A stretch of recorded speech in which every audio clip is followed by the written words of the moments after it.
Have you ever wanted to grow aloe from seed or create your own aloe hybrid? Watch this video to the end and I'll show you just how easy it is, and you can do it at home.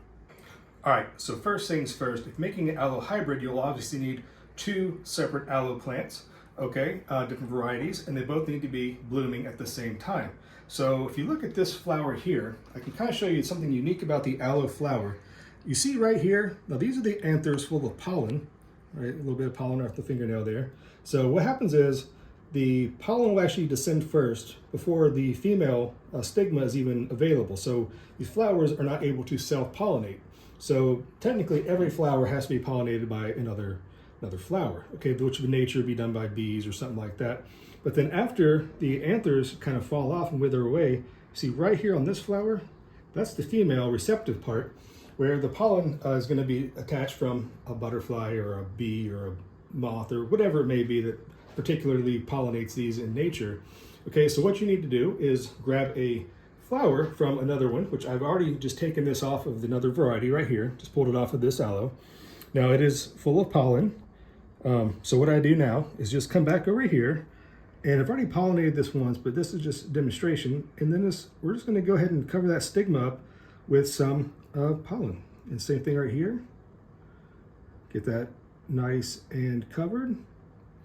If you look really, really closely, you should see a little bit of yellow pollen on the edge of the, just on the tip right here. Now that hopefully will take.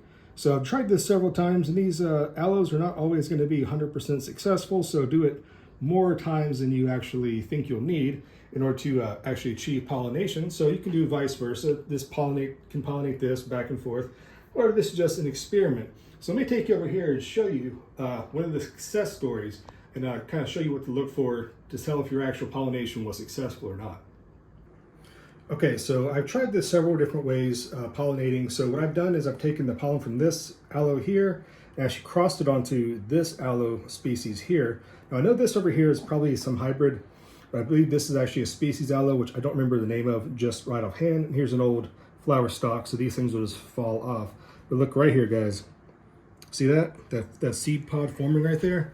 Now that is how you know if your aloe was successfully pollinated. If they wither up and just kind of desiccate into these little tiny things, there are no seeds in there, guys. So don't waste your time trying to save these or trying to find seeds. This is what a seed pod for the aloe will look like. So it's going to take a while for that to actually develop and to make seed. What I'll do is I'll go ahead and stop here. And if you want to, just give this video a nice thumbs up and leave a comment down below.